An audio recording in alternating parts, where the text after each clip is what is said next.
Guys, this video is gonna have viewer discretion because this is honestly kind of disturbing, and the fact that I'm even doing this is questionable, but still, I just love pointing out the flaws in things that are honestly retarded.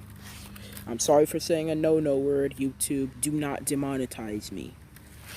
Okay, so basically this is a video that's been watched by a couple of YouTubers where they basically have reacted to this and see how all this is not true. About almost a year ago, I posted a video on my channel where I reacted to the first ever video on my channel, and it was cringy, but I'm about to cringe more watching this. Okay, first of all, I already established in that video that I've been a Thomas fan for most of my life. I've been watching this show since I was 2. Keep in mind, 2, when I said I've been watching this show for yeah, it's a long time, and I'm just gonna get into this. All aboard the train to Sodor, where the trains are mistreated and the town is run by a diabolical man. No. Alright. 5 seconds into the video, you can check 5 seconds, and we're already finding lots of flaws. First of all, they're not trains, they're engines or locomotives if you're British. First, trains are what they pull, not what they are. And also, engine in town is run by a diabolical man. So Top of Matt's actually a good controller. Alright. I didn't just make that up. That's basically... Yes, you did, you liar. What the show Thomas the Tank Engine is all about. Hey everyone, welcome back to Most Amazing Top 10, and welcome to today's video. Yeah, you're definitely not the most amazing top 10. You might as well go to some website that allows clickbait and just retardedness like this to be allowed. I'm your host, Lindsay Ivan, and today I'm bringing you the top 10 scary Thomas the Tank Engine theories. So, Thomas the Tank Engine, another show I would never have expected to be scary. So, you're saying because it's a kid's show, it's not gonna be scary? Just because it's a kid's show doesn't mean it's not gonna be scary in one way or another. But here we are. Again, let me know in the comments below which show you want me to do a theory on next. Oh, I got a good one. None of them, because you suck at doing your job, Most Amazing Top 10. Those 6.48 million subscribers. You're never going to see me become one of them. Starting off this countdown, we have the tortured trains. Now, once again, a common misconception in this video is the fact that they call the engines trains. I've already made this point at the beginning of the video, but they're not trains, they are engines. This isn't so much a theory as it actually happens in the show. So basically, if these trains are deemed unworthy or are no longer useful, then they end up being scrapped or dismantled, aka they're killed. Okay, I've obviously watched this more than you, because first of all, I've watched the majority of all episodes and seasons of them. I haven't really watched it nowadays, but I'm pretty sure to the fact that they've never even shown an engine being scrapped, and all the engines that are scrapped are just background pieces to the scene. And first of all, even if they tell a story about an engine being scrapped, it's just a story. It's probably not real, because stories have been told in the actual series about engines being scrapped. I mean, not being scrapped, but still, just about engines in general. In numerous episodes, you even see this happen. There was one episode where they literally pulled the train apart into pieces. Okay, first of all, he was a truck or a car and not a train. Oh, he wasn't even a train or an engine. And I'm just saying cars or trucks, whatever, if you're British or American. I'm part American, so I'm gonna say truck. Cars. Okay, first of all, he was a car, and his name was Scruffy, and he was rebuilt at the end of the episode. And plus, he was only done that because he even caused an accident earlier on in the video. Or the freaking episode. They hooked him up to another train, and that train kept going until they ripped him in half. Like, how messed up is that? Or you have a train that was turned into a generator, and his corpse was stuck behind a shed. Yes, because Smudger would not behave. He would just keep getting himself into trouble. And first of all, it was good for them to turn him into a generator, because one, he can't cause any trouble or accidents. And plus, who would even want an engine that would keep misbehaving and causing trouble? And second of all, he has a use now. He's just a generator now. He can actually do something good in his life. He just lives motionless for the rest of his life. The trains are terrified of this or worse things happening to them, and they live in constant fear. In one episode, you have the train named Hyro. Okay, first of all, what is your pronunciation? It's Hero, not Hyro.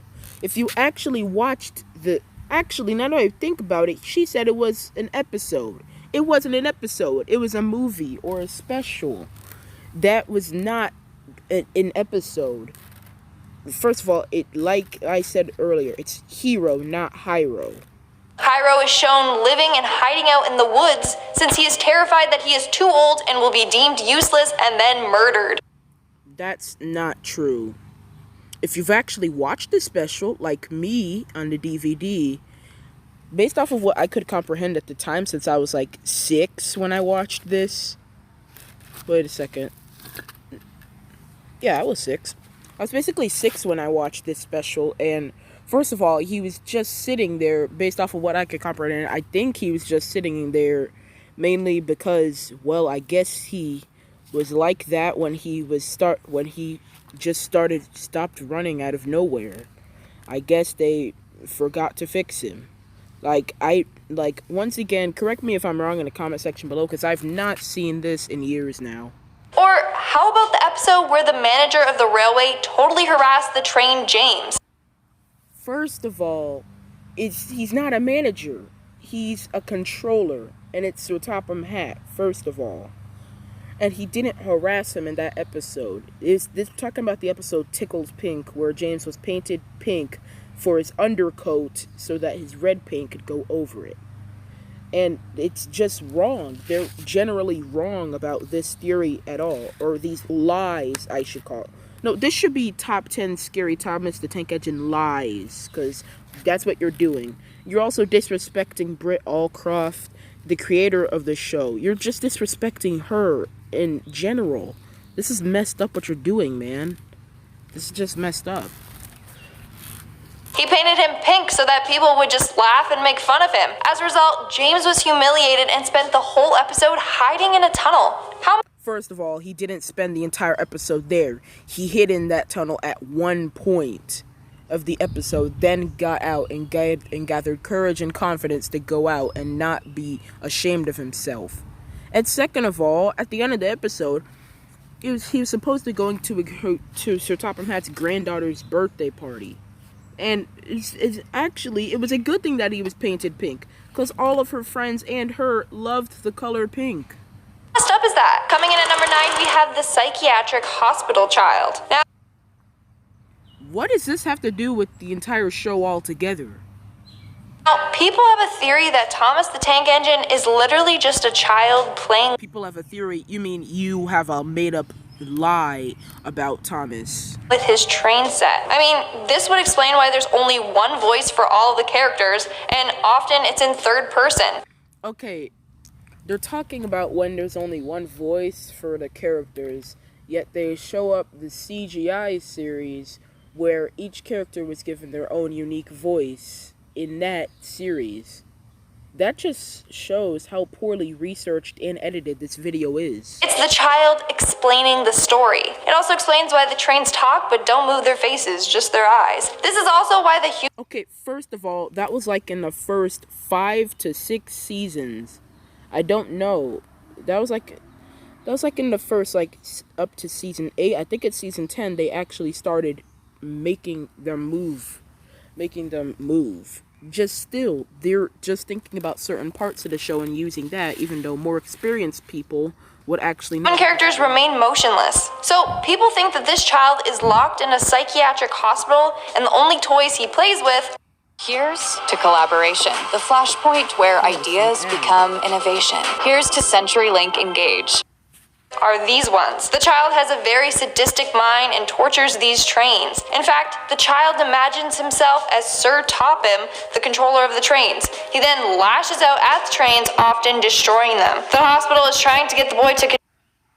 Once again, what does this have to do with Thomas? Control his dark thoughts through play, but he can't. So he always ends up killing the trains. At number 8, we have the trains are humans. Yep, that's right.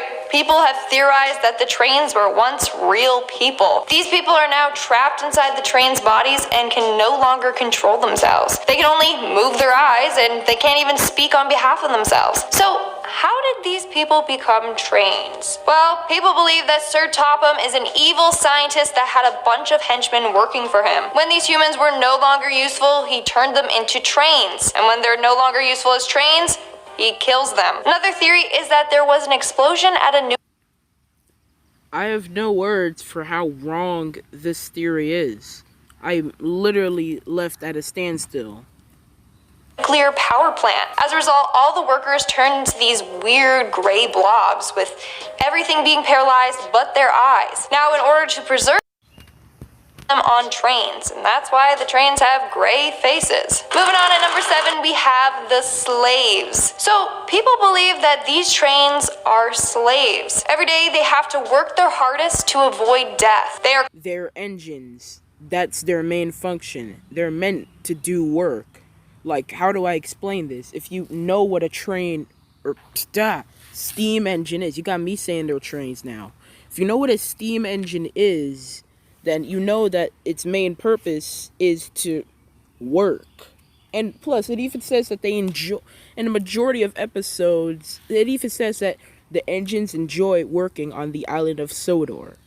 They enjoy working, so how are you going to use that as something that's bad? Constantly worrying that they will be deemed useless, because once they're considered useless, then they're sentenced to death. So they all have been instilled with this fear in order to make them work harder. These trains are literally overworked, and they always have to do as they're told. Sounds like slavery to me. They don't get a say in the matter. It's literally they work or they get killed. Coming in at number 6, we have the apocalypse. So this theory believes that this show takes place in a post-apocalyptic train depot. So apparently this area is the only safe zone out there. In fact, in one of the Thomas books, it reads, "Engines on the other railway aren't safe now. Their controllers are cruel." Why are you showing a picture of Sir Topham Hatt of all people? Sir Topham Hatt is a good controller. I mean, he's got his flaws, but no, actually, let me do that over again. He's actually a great controller. You see, when Henry was sick at the beginning of this series altogether, back in 1984, he gave him Welsh coal and even spent more money just to give him a fair chance with the other engines. That doesn't display a good control. I don't know what does. They don't like engines anymore. They put them on cold, damp sidings, and then they cut them up. How mortifying is that? And how is that even in a children's book? Now, this town still treats the trains pretty poorly. So it makes me wonder if we think that this is bad. It's not a town. It's an island. Every beginning of episode, the island of Sodor. If you actually watch the series, you'd understand. Then how worse is it outside of town? We are now at our 5th and halfway mark with Thomas's PTSD. So Thomas is probably the most well-known train out there. He's even described as Not a train, an engine. being the cheeky one. But turns out that Thomas actually suffers from PTSD. So let me give you the theorized background on Thomas. Thomas was built in 1915 during World War I. That means he would have gone through intense labor during this time. Then later on, you have the Great Depression, when railways were at their peak in the UK. Again, Thomas was overworked. Then you have World War II, in which he saw his friends being blown up from bombs. Thomas has been through and witnessed a lot. All of these factors has caused him to become traumatized. As a result, he has regressed and gone back to his childlike state. This is where he feels the safest. But it causes him to constantly act like He didn't revert back to that state. That's just his personality. So, I don't know what you believe is right, but all I say is that what you believe is retarded. a child, and he doesn't know how to stand up for himself. Poor Thomas. In our 4th spot, we have the evil conductors. Now, each train is said to be able to move only when they have a train conductor on board. This was proven in one episode where a train was whipping along fast on the tracks. He couldn't stop himself because he had no conductor. Now, the trains are also shown to do some dark things to other trains. Does that mean that the conductors have complete control over the trains and their emotions? Well, yeah, that's what some people believe. So, in one episode, the trains are No episode shows any of this being true. None. at a scrapyard when they decide to bully another train. They're literally scaring him and pushing him and threatening him that he is going to be scrapped. That means that Okay, this is the only thing that I can say is remotely true. I mean, it's not true, but it's actually accurate compared to the episode, but regardless. conductors were all behind this and wanted to torment that poor train. Then in another episode, the trains create and execute a plan to basically rip a train in half to teach him a lesson. You bring this up at the beginning of an episode, and let me repeat, was not a train once again. It was a car, and his name was Scruffy, and he caused an accident earlier on in the episode, but he was rebuilt at the end. Why are these conductors so sinister? They're literally forcing the trains to harm each other for their own amusement. Moving on, at number 3, we have the murderer. So, we've already established that Sir Topham, or as they call him, the Fat Controller, in the British version, but you're not British based off of your accent, so why are you even bringing this up? I don't know. Also, rip Michelangelis, he will be missed. is out of his mind. And the Fat Controller is legit the name that they gave him. I didn't just make that up. They literally call him the Fat Controller. But people also theorize that he... Congratulations, you actually told the truth for once. Let's see if you can do it again. I highly doubt that's the case. Killed his child. So in one of the books, it is mentioned that Sir Topham has a son named Charles, but we never get to see him. Then in the episode called Tickled Pink, we see Hat's granddaughter, but not her parents. His granddaughter is having a birthday celebration. Okay, first of all, this was in a book and not an episode, so there's actually, I have a theory that the book universe and the actual episode universe are two completely different things. So maybe he has a child in one universe and doesn't in another. Alternate universes are a thing, people. If you know what Undertale is, you definitely know that. So it's weird that her parents aren't present. So people are convinced that Topham ended up killing his son one day out of a fit of rage. Maybe because he knocked up his girlfriend too young, who knows? Then later on, we are introduced to a... If this is supposed to be a kid's show, why are you even bringing something like that up? Why? train named Charlie. And that's when people theorize that he killed his son and put his soul in a train. In fact, in one of the... That's not what people theorize, that's what you theorize. This is your theories that you're talking about right here, lady. You need to just do better at your job. I'm a teenager, and you're a full-grown adult, and you obviously don't know what you're talking about, and I do. That's sad. episodes, Charlie is shown to steal the Fat Controller's car. Hello, that happens in like every teenage movie. A rebellious son is mad. First of all, he didn't steal his car at all. This is just messed up. What are they even saying at this point? This is just getting out of hand. At his parents and steals his car. So, yeah, he's mad at his dad for literally killing him and making him trapped in a train. In our second spot, we have Sir Topham is in love with Thomas. Cue the fan fiction, people. Cue the fan fiction. I'm done with this. I'm not gonna go to the second theory. I'm gonna... to madness and losing his mind. Let me explain. So, Sir Topham Hatt has given the trains very cruel punishments. For example, there was an episode where it was raining and Henry the train didn't want to ruin his paint, so he stayed inside a tunnel. Now, the Fat Controller didn't like this and wanted to get Henry out. When all of his attempts to get Henry out of the tunnel failed, he decided to punish him by bricking him in the tunnel. That's right. He built a brick wall. It wasn't a punishment. It was just to show him that he could come out of the tunnel. It wasn't even a punishment. He wasn't trying to keep him in there. Since he wanted to stay in there, he gave him what he desired and did that. That's not even a punish. Oh my god. So Henry wouldn't be able to escape the tunnel and he would have to live in there alone in the dark for the rest of his life. What kind of messed up punishment is that? What kind of messed up video is this? First of all, he was, in a later episode in Season 1, he was literally taken out of the tunnel and used to help Gordon and James with their express. Gordon and Edward. Oh my god. Like, he even said, "We shall take away your rails and leave you here for always and always." He ended by saying, "I think he deserved his punishment. Don't you?" Like, he has no chill. Also, he likes to see the trains struggle. He often withholds useful information from the trains, resulting in them having conflicts that they need to solve themselves. These could have been avoided if he literally told the trains, but no, he'd rather see them suffer. And that's all for today's video. I'm glad this is over, because everything, I literally have a word for every theory except for that second one, because no, just no. Guys, if this video was disturbing to you, I did not recommend clicking on it. I don't know if I said it at the beginning. Well, if you did, then it's my fault for not saying that. Because this is honestly just messed up what they're doing. You're literally just messing up this entire show for people with lies that you tell. So, Lindsay, even, since you want to talk, like it's hot, like his name is Hyro. Yeah, Lindsay even. Hope you're happy with yourself. Goodbye, guys. I'm not doing this again.